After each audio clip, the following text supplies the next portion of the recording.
ಈ ಚಾನಲ್ಗೆ. ಇವತ್ತು ಎಲ್ಲರಿಗೂ ಯೂಸ್ಫುಲ್ ಆಗೋ ಒಂದು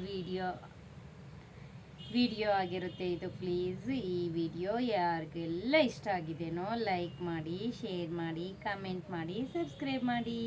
ಈ ವಿಡಿಯೋ ನಿಜವಾಗ್ಲೂ ಎಲ್ರಿಗೂ ಯೂಸ್ ಆಗುತ್ತೆ. ಏನಪ್ಪ ಅಂತ ಅದು ಅಂತ ಅನ್ಕೊತಾ ಇದ್ದೀರಾ? ಏನು ಗೊತ್ತಾ, ನಮ್ಮ ಆಫೀಸಲ್ಲಿ ಒಬ್ಬರು ಆಫೀಸ್ ವೈಫ್ ವರ್ಕ್ ಮಾಡ್ತಾ ಇದ್ದ. ಸುಮಾರು ಒಂದು 7-8 ಮಂತ್ಸ್ ಬ್ಯಾಕ್ ಅವನಿಗೆ ಎಷ್ಟು ಚೆನ್ನಾಗಿದ್ದ ಅಂದರೆ, ನಿಜ ಅಂದರೆ ಹೇಳೋಕ್ಕೆ ಆಗಲ್ಲ, ಅಷ್ಟು ಚೆನ್ನಾಗಿದ್ದ. ಒಳ್ಳೆ ಆ್ಯಕ್ಟಿವ್ ಹುಡುಗ, ಕೆಲಸ ಕೂಡ ಸೂಪರಾಗಿ ಮಾಡ್ತಾಯಿದ್ದ.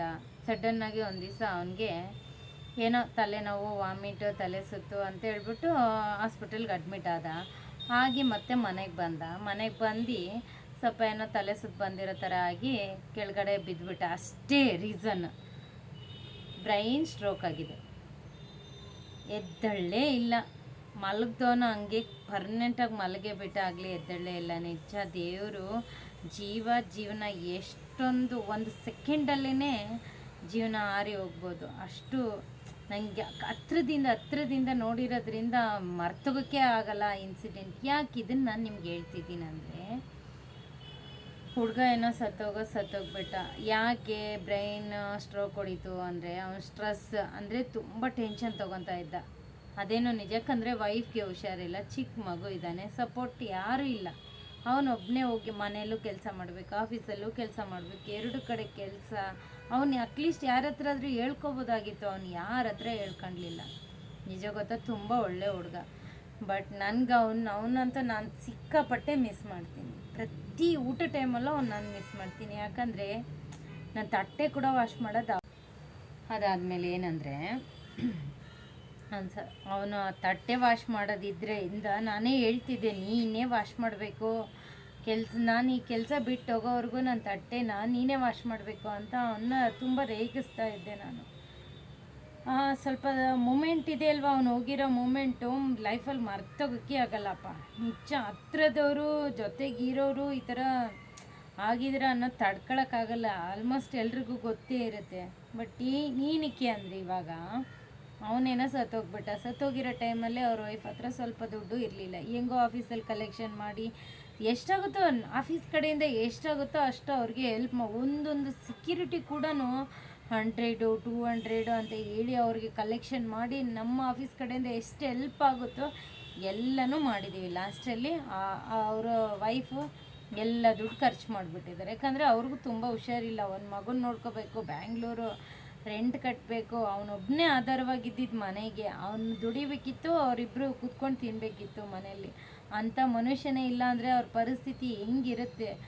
ಕೆಲಸ ಮಾಡಿ ಜೊತೆಲಿರೋ ನಮಗೆ ಈ ಥರ ಪರಿಸ್ಥಿತಿ ಇದೆ ಅಂದರೆ, ಪಾಪ ಮನೆಗೆ ಹೋಗಿ ಅವನೇ ಕೆಲಸ ಮಾಡಿ, ಅವನೇ ಎಲ್ಲ ಸಾಕಿ, ಅವನೇ ಹೋಗಿ ಅಡುಗೆ ಮಾಡಿ ಅವ್ರ ವೈಫ್ಗೆ ಊಟ ಇಟ್ಟ ಅಂಥ ಮನುಷ್ಯನೇ ಇಲ್ಲ ಅಂದರೆ ಅವ್ರ ಪರಿಸ್ಥಿತಿ ಹೆಂಗಿರುತ್ತೆ?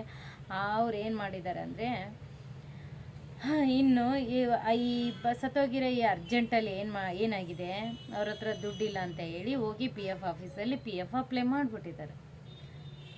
ಆಫೀಸಲ್ಲಿ ಮತ್ತೇನೊಂದು ದೊಡ್ಡ ಮಿಸ್ಟೇಕ್ ಏನು ಮಾಡಿದ್ದ ಅಂದರೆ, ಸೆಪ್ಟೆಂಬರ್ 14ಗೆ ಅವ್ನು ಸತ್ತೋಗಿದ್ದಾನೆ. ಸೆಪ್ಟೆಂಬರ್ ಫುಲ್ ಮಂತ್ ಪೇಮೆಂಟ್ ಮಾಡಿಬಿಟ್ಟಿದ್ದಾರೆ. ಅಂದರೆ ಅವ್ರಿಗೆ ಪ್ರಾಬ್ಲಮ್ ಇದೆ ಅಂತ ಅವ್ರಿಗೆ ಹೆಲ್ಪ್ ಮಾಡೋಕ್ಕೆ ಮಾಡಿದ್ದಾರೆ. ಈ ಥರ ಎಲ್ಲ ಆಗುತ್ತೆ ಅಂತ ಯಾರೂ ಮಾಡಿಲ್ಲ. ಬಟ್ ಇವಾಗ ಏನಾಗಿದೆ, ಅದರಿಂದ PFದು ಪ್ರಾಬ್ಲಮ್ ಆಗಿಬಿಟ್ಟಿದೆ. PF ಬರೋ ಅದಾದಮೇಲೆ ಇವಾಗ ಅವ್ನು PFದು ಆಫೀಸಲ್ಲಿ ಏನು ಮಾಡಿದ್ರು, ಆ ಮಂತ್ ಫುಲ್ ಪೇಮೆಂಟ್ ಮಾಡಿದ್ರೆ ಅದೊಂದು ಪ್ರಾಬ್ಲಮ್ ಆಯಿತಾ. ಅದಾದಮೇಲೆ ಅವ್ರ ವೈಫ್ ಏನು ಮಾಡಿದರೆ, ಅವ್ನು ಸೆಪ್ಟೆಂಬರಲ್ಲಿ ಸತ್ತಿದ್ದಾನೆ, ಅಕ್ಟೋಬರಲ್ಲಿ ಅವರು ಆನ್ಲೈನಲ್ಲಿ PFನ ಅಪ್ಲೈ ಮಾಡಿಬಿಟ್ಟಿದ್ದಾರೆ. ಇವಾಗ ಅವರು ಒಂದು PF ಅಲ್ಲಿ ಸ್ವಲ್ಪ ಅಮೌಂಟ್, ಯಾಕಂದರೆ ಕೊರೋನಾ ಟೈಮ್, ಈ ಟೈಮಲ್ಲೆಲ್ಲ ತೆಗೆದುಬಿಟ್ಟು, ಆಫೀಸ್ ಬಾಯ್ ಅಂದರೆ ಮ್ಯಾಕ್ಸಿಮಮ್ ಎಷ್ಟು ಇರ್ಬೋದು ಗೊತ್ತಲ್ವ ನಿಮಗೇನೆ, ಕಮ್ಮಿ ದುಡ್ಡು.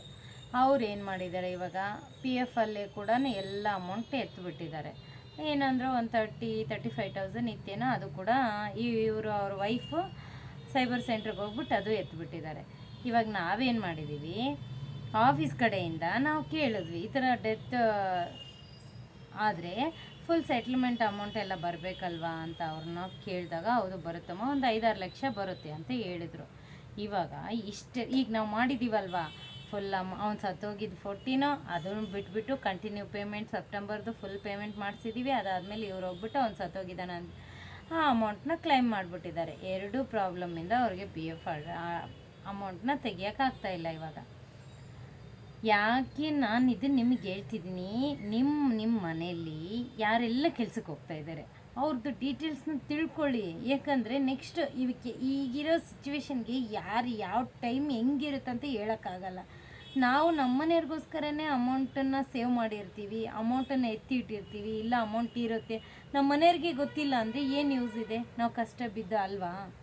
ನಾವು ಇರುವಾಗಂತೂ ಅವ್ರಿಗೆ ಕೊಡೋಕ್ಕಾಗಲಿಲ್ಲ ಅಂದ್ಕೊಂಡು ನಾವು ಹೋದ್ಮೇಲಾದರೂ ಅವ್ರು ಚೆನ್ನಾಗಿರಲಿ ಬಿಡು ನಮ್ಮ ಅಮೌಂಟ್ ತೊಗೊಂಡು. ಇವಾಗ ನೋಡು ಆ ಅಮ್ಮಂಗೆ ಪ್ರತಿಯೊಂದಕ್ಕೂ ಇವಾಗ ಕಷ್ಟ ಆಗಿದೆ. ಈಗ ಯಾರು ಕೊಡ್ತಾರೆ ದುಡ್ಡನ್ನ ಅಲ್ವಾ? ಅವ್ರ ಕೆಲ್ಸಕ್ಕೆ ಶಕ್ತಿನೂ ಇಲ್ಲ, ಕೆಲ್ಸಕ್ಕೆ ಹೋಗಿ ದುಡ್ದು ಮಗನ ಸಾಕೋಕ್ಕೆ ಬರೋ ದುಡ್ಡನ್ನೇ ಕಾಯ್ಕೊಂಡಿದ್ದಾರೆ. ಅದಕ್ಕೆ ಈ ಒಂದು ವಿಡಿಯೋದ ಆಫೀಸಲ್ಲಿ ನನಗೆ ಇವತ್ತು ಕರೆದಿದ್ರು, ಏನು ಎತ್ತ ಅವ್ನ ಡೀಟೇಲ್ಸ್ನ ನಿಮಗೆ ಗೊತ್ತಿರುತ್ತೆ ಅದ್ರ ಬಗ್ಗೆ ಹೇಳಿ ಅಂತ ಹೇಳ್ಬಿಟ್ಟು ಕರೆದಾಗ ನಾನು ಇವತ್ತು ಹೋಗಿದ್ದೆ. ಎಷ್ಟು ಗಂಟೆಗೆ ಗೊತ್ತಾ? ಮಾರ್ನಿಂಗ್ 11 o'clock ಹೋಗಿದ್ದೀನಿ, ಈವ್ನಿಂಗ್ 4 ಆಗಿದೆ. ಈಚೆ ಬರೋಷ್ಟಿಗೆ ಊಟ ಇಲ್ಲ, ಏನೂ ಇಲ್ಲ. ಕ್ಯೂನಲ್ಲಿ ನಿಂತ್ಕೊಂಡು ಯಪ್ಪ ಹೇಳ್ಬಾರ್ದು ಪರಿಸ್ಥಿತಿ ಅಂತ. ಏನಕ್ಕೆ ಅಷ್ಟು ನಾನು ರಿಸ್ಕ್ ತೊಗೊಂಡಿದ್ದೀನಿ ಅಂದರೆ, ಅವ್ನ ಮೇಲ್ಗಡೆಯಿಂದ ಆದರೂ ನಾನು ನೋಡ್ತಾ ಇರ್ತಾನಲ್ವಾ ಪಾಪ, ಜೊತೇಲಿ ಕೆಲಸ ಮಾಡಿ ಅಷ್ಟು ದಿವಸ ನಾನು ಅದು ಹೇಳೋಕ್ಕಾಗದೆ ಇರೋ ಪರಿಸ್ಥಿತಿ. ಅಟ್ಲೀಸ್ಟ್ ನನ್ನ ಕೈಯಿಂದ ಎಷ್ಟಾಗುತ್ತೋ ಅಷ್ಟು ಹೆಲ್ಪ್ ಮಾಡೋಣ ಅಂತ ಹೇಳ್ಬಿಟ್ಟು ಅವ್ರಿಗೆ ಹೆಲ್ಪ್ ಮಾಡೋಕ್ಕೆ ಅಂತ ಹೋದರೆ ಇಷ್ಟೆಲ್ಲ ಪ್ರಾಬ್ಲಮ್ಸು. ಈ ಎಲ್ಲ ಪ್ರಾಬ್ಲಮ್ಸ್ ನೋಡಿ ನಾನು ಈ ವಿಡಿಯೋ ಯಾಕೆ ಮಾಡ್ತಾಯಿದ್ದೀನಿ ಅಂದರೆ, ಪ್ಲೀಸ್ ನೀವು ಎಲ್ಲೇ ದುಡ್ಡು ಇಟ್ಟಿರಿ, ಅದು ಎಷ್ಟೇ ಸ್ವಲ್ಪ ಅಮೌಂಟ್ ಆಗಲಿ ಮನೆಗೆ ಗೊತ್ತಿರಲಿ. ಮನೆಗೆ ಗೊತ್ತಿಲ್ವಾ, ಒಂದು ಚಿಕ್ಕ ಡೈರಿ ತೊಗೊಳ್ಳಿ. ಆ ಚಿಕ್ಕ ಡೈರಿಲಿ ಎಲ್ಲ ಮಾಡಿ, ಮೊಬೈಲ್ ಪಾಸ್ವರ್ಡಿಂದ ಹಿಡಿದು ಬ್ಯಾಂಕ್ ಪಾಸ್ವರ್ಡ್ವರೆಗೂ ಎಲ್ಲ ಎಂಟ್ರಿ ಮಾಡಿ ನಿಮ್ಮದೇ ಆದಂದು ಗೊತ್ತಿರೋ ಸೀಕ್ರೆಟ್ ಜಾಗದಲ್ಲಿಡಿ. ಅವ್ರಿಗೆ ಆವಾಗವಾಗ ಇಂಡೈರೆಕ್ಟಾಗಿ ಹೇಳಿ, ನಾನು ಈ ಥರ ಜಾಗದಲ್ಲಿ ಇಟ್ಟಿದ್ದೀನಿ, ಈ ಥರ ಇದೆ ನೋಡ್ಕೊಳ್ಳಿ ಮುಂದಕ್ಕೆ. ಇದಕ್ಕೆ ನಾನು ನಿಮ್ಗೆ ಈ ಥರ ಹೇಳ್ತಾ ಇದ್ದೀನಿ ಅಂದರೆ, ಈಗ ಆರ್ಮಿಯಲ್ಲಿ ಕೆಲಸ ಮಾಡೋಕ್ಕೆ ಹೋಗಿರ್ತಾರೆ.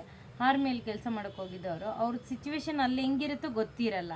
ಅವರೆಲ್ಲ ಮನೇಲಿ ಫುಲ್ ಡೀಟೇಲ್ಸ್ ಅವ್ರ ಮನೇಲಿ ಹೇಳ್ಬಿಟ್ಟು ಹೋಗ್ತಾರೆ. ಯಾಕೆ ಅಂದರೆ, ನಾನು ರಿಟರ್ನ್ ಬರ್ತೀನೋ ಬರಲ್ವೋ, ಅಟ್ಲೀಸ್ಟ್ ನನ್ನ ಫ್ಯಾಮಿಲಿಗೆ ನಂದು ಅಮೌಂಟ್ ಸೇರಲಿ ಅಂತ ಹೇಳ್ಬಿಟ್ಟು. ನಾವು ಅವರಷ್ಟು ವರ್ಕ್ ಮಾಡಿಲ್ಲ ಅಂತ ಇದ್ರೂ ಆ ಸ್ವಲ್ಪ ಅಮೌಂಟು ನಮ್ಮ ಫ್ಯಾಮಿಲಿಗೆ, ಅವ್ರ ಫ್ಯಾಮಿಲಿಗೆ ಸೇರಿದ್ರೆ ಅವ್ರು ಎಷ್ಟು ಆ ಟೈಮಲ್ಲಿ ಎಷ್ಟೋ ಖುಷಿ ಅಲ್ವಾ ಅವ್ರಿಗೆ. ಆ ಒಂದು ಕಾರಣಕ್ಕೆ ನಾನು ನಿಮಗೆಲ್ರಿಗೂ ಹೇಳ್ತಾ ಇರೋದು ಏನಂದರೆ, ಪ್ಲೀಸ್ ನಮ್ಮ ಫ್ಯಾಮಿಲಿ ಸೆಕ್ಯೂರ್ಗೋಸ್ಕರ ಏನೆಲ್ಲ ಸೀಕ್ರೆಟ್ ನೀವು ಮಾಡಿರ್ತೀರೋ ಅದನ್ನೆಲ್ಲ ನಿಮ್ಮ ಫ್ಯಾಮಿಲಿಗೆ ಗೊತ್ತಿರಲಿ. ಅವರು ಕೂಡ ಅಮೌಂಟ್ ರೀಚ್ ಆಗಲಿ. ಅವ್ರಿಗೆ ಇವಾಗಿರೋ ಸಿಚುವೇಶನ್ಗೆ ಅಮೌಂಟ್ ರೀಚ್ ಆಗಬೇಕನ್ನೋಕ್ಕೆ ತಾನೇ ನಾವೆಲ್ಲ ರೆಡಿ ಮಾಡಿ ಇಟ್ಕೊಂಡಿರ್ತೀವಿ. ಆಮೇಲೆ ಇನ್ನೊಂದು ಏನಂದರೆ, ಈ ವಿಡಿಯೋ ಆಮೇಲೆ ಮೊಬೈಲ್ ಪಾಸ್ವರ್ಡೇ ಆಗಲಿ ಪ್ರತಿಯೊಂದೂ ನಮ್ಮ ಮಕ್ಕಳಿಗೆ ಗೊತ್ತಿರಲಿ.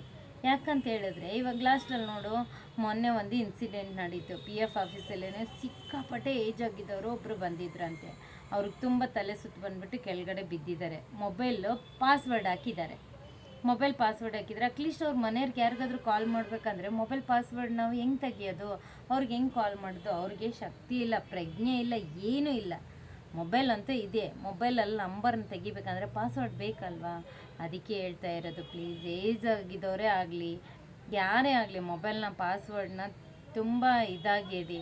ಅಟ್ಲೀಸ್ಟ್ ಸ್ಕ್ರೀನ್ ಮೇಲ್ಗಡೆಗೆ ನಂಬರ್ ನಿಮಗೆ ಯಾರಿಗಾದ್ರೂ ಇನ್ಫಾರ್ಮ್ ಮಾಡೋಕ್ಕೆ ಆ ನಂಬರ್ ಆದರೂ ಸೇವ್ ಮಾಡಿ ಆ ಸ್ಕ್ರೀನ್ ಮೇಲ್ಗಡೆಗೆ ಇಟ್ಕೊಂಡಿರಿ. ಯಾಕಂತ ಹೇಳಿ ಇದೆಲ್ಲ ತುಂಬ ಇಂಪಾರ್ಟೆಂಟ್ ಇನ್ಫಾರ್ಮೇಷನ್. ಪ್ಲೀಸ್ ಈ ಇನ್ಫಾರ್ಮೇಷನ್ ಎಲ್ರಿಗೂ ಯೂಸ್ ಆಗಲಿ ಅಂತ ನಾನು ಮಾಡಿದ್ದೀನಿ. ಮಾಡೋದ್ರಲ್ಲಿ ಏನಾದರೂ ಮಿಸ್ಟೇಕ್ ಆಗಿರ್ಬೋದು, ಬಟ್ ಹೇಳೋ ಉದ್ದೇಶ ಮಾತ್ರ ಒಳ್ಳೆಯದಾಗಿಯೇ ಇರಲಿ ಅಂತ ನಾನು ಈ ವಿಡಿಯೋ ಮಾಡ್ತಿದ್ದೀನಿ. ಪ್ಲೀಸ್ ಈ ವಿಡಿಯೋ ನಿಮಗೆ ಇಷ್ಟ ಆಗಿದ್ದರೆ ನೀವು ಕೂಡ ಒಂದು 4 ಜನಕ್ಕೆ ಇದನ್ನು ಶೇರ್ ಮಾಡಿ, ಅವ್ರಿಗೆ ಕೂಡ ಗೊತ್ತಾಗಲಿ. ಯಾಕಂದರೆ ಪ್ರತಿಯೊಬ್ಬರು ನಾವು ತಿಳ್ಕೊಂಡು ಬಂದಿರಲ್ಲ. ಒಬ್ರಿಗೊಬ್ರನಿಂದ ಅದು ಅಂದರೆ ಒಬ್ರಿಗೊಬ್ರು ಹೇಳೋದ್ರಿಂದನೇ ಅದು ಸ್ಪ್ರೆಡ್ ಆಗೋದು, ಇಲ್ಲಾಂದರೆ ಆಗಲ್ಲ.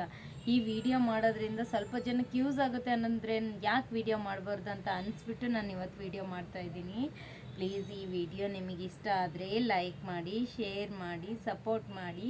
4 ಜನಕ್ಕೆ ಈ ವಿಡಿಯೋ ಯೂಸ್ ಆಗಲಿ. ಪ್ಲೀಸ್ ಶೇರ್ ಮಾಡೋದು ಮಾತ್ರ ಮಿಸ್ ಮಾಡಬೇಡಿ, ಓಕೆನಾ? ಹಂಗೂ ನಿಮ್ಮ ಮನೇಲಿ ಯಾರೆಲ್ಲ ಕೆಲ್ಸಕ್ಕೆ ಹೋಗ್ತಾ ಇದ್ದಾರೋ ಅವ್ರಿಗೆ ಈ ಇನ್ಫಾರ್ಮೇಷನ್ನ ಹೇಳಿ, ಅವ್ರಿಗೂ ತಿಳಿಸಿ, ಈ ಥರ ಇದೆ ಈ ಥರ ಇದೆ ಅಂತ ತಿಳಿಸಿ. ಆವಾಗಲೇ ಎಲ್ಲರಿಗೂ ಯೂಸ್ ಆಗುತ್ತೆ. Thank you so much all.